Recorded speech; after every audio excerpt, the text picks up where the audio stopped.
Human behavior paradox. The psyche of control and the violence of the game. When you strip the spreadsheets and pressure radius charts back to what they really show, people reacting under stress, they reveal something larger about the human instinct to control chaos. The FBI's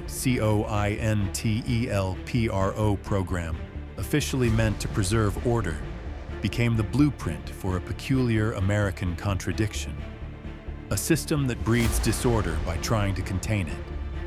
It was driven by fear of instability, a belief that every free movement could turn subversive, so it imposed surveillance, disruption, and behavioral control.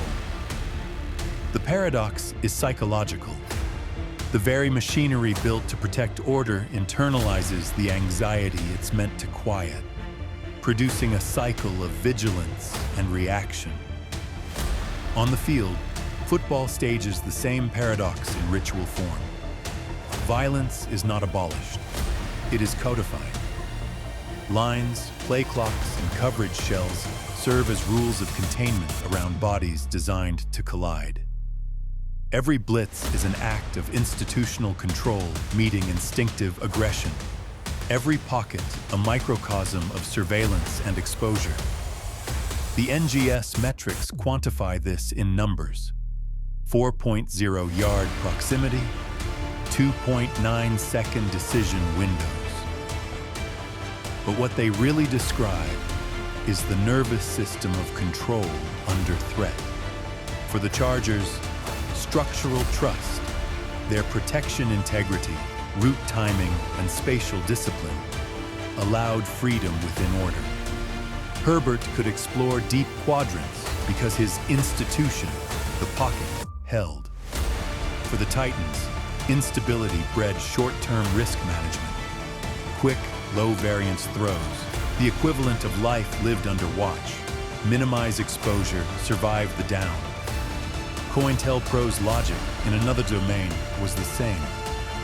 Compress risk until no freedom remains.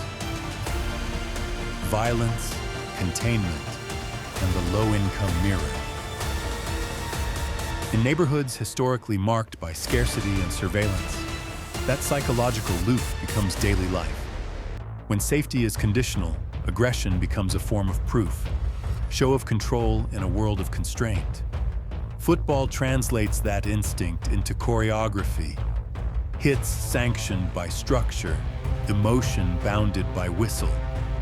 The Chargers' defense, for example, manifested a controlled fury, Owe and Eboigbe closing to within 4 yards of the quarterback, violence disciplined into geometry. The Titans' offense mirrored the other side of that coin. Avoidance, lateral motion, incremental gain. The human survival algorithm rendered in play design. The paradox as performance. Counterintelligence history and football share the same psyche, a need to observe, predict, and neutralize the unpredictable, knowing full well that the act of observation distorts behavior. In CoIntelPro, the surveillance created the extremity it feared. In football, defensive pressure creates the improvisation it hopes to prevent. Yet both systems endure because they offer catharsis, the illusion that chaos can be measured, that violence can be moral when bounded by data or rule. So the Week 9 NGS grid, Herbert's clean right side verticals, Ward's compressed middle throws, Owe's converging arc, becomes more than statistics.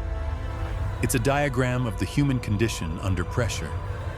The institutional mind trying to manage instinct, the same paradox that haunted every counterintelligence file and now animates every controlled collision on a Sunday field. Football, like the psyche of CoIntelPro, is a mirror. Discipline born of fear, creativity born of constraint, violence seeking redemption through structure.